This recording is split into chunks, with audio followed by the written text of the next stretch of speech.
Hey,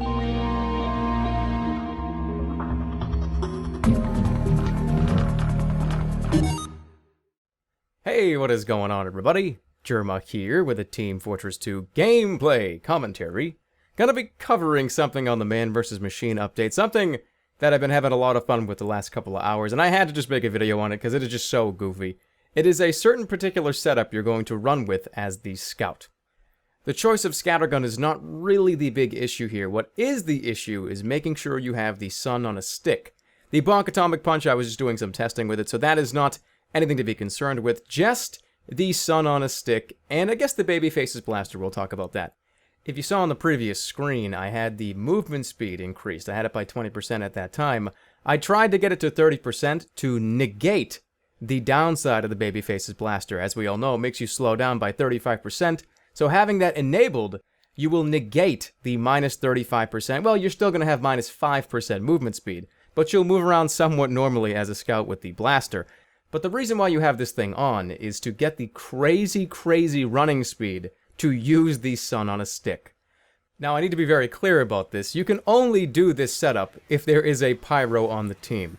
If there is no pyro on the team, then you're sort of wasting a melee slot and wasting precious upgrades and money as well. But if there is a pyro on the team and you want to try this, I absolutely recommend you do this. So what you are going to do is you're going to pick the sun on a stick, go over to its upgrade center, and just jack up its swing speed. And as you see here, I am swinging so fast right now, I don't even know how fast this is going. And like I said, if there's a pyro on the team, here's part 2. Once he lights people on fire, and as you know in this game mode, people bunch up really crazily. These robots come in big, huge waves.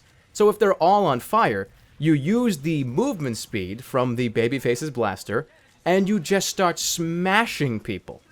Now, this is incredibly effective in 2 very specific ways. The number one way is if you buy an Uber canteen.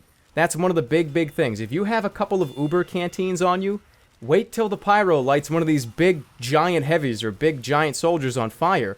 Use the Uber canteen and just sit there swinging away, critting the absolute crap out of somebody. It is so fun, it is so goofy. And you actually are going to be doing a pretty substantial amount of damage to somebody. It does about 240 damage a second when this is all utilized. But the second reason why you use this thing is if your team is really pushed back and you're at the final little defense there and everyone's all scared and everyone's all bunched together, because you can just kneel down like you're seeing me do on the screen, swinging wildly, and if people get lit on fire, they're just going to come in and insta-die. It is a great last resort. It's a great way to find yourself. Just, don't kill me, bing, bing, bing, bing, quick. Just, it's awesome. It's a lot of fun. And that's the really cool thing about this mode. This is what excited me when I first saw all these upgrades, all these things. There is a lot of different options here, guys. People are going to find just crazy things. Oh, you know, what if you use the direct hit, the Righteous Bison, and the shovel? There's a lot of cool things people are going to come up with.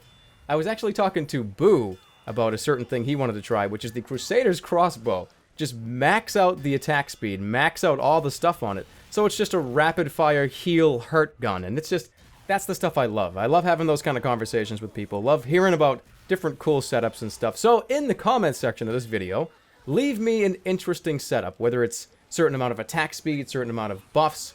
Just leave me a cool setup. I want to see what you guys have to say, and maybe I will try some of them out as the time goes on here.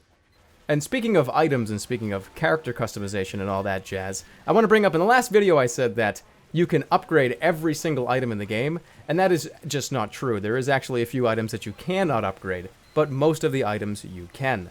Just wanted to clarify that for you guys, and that's going to wrap up the video. So thank you guys so much for watching. I really do appreciate it. And I will see you guys all next time. And of course, take care, everybody.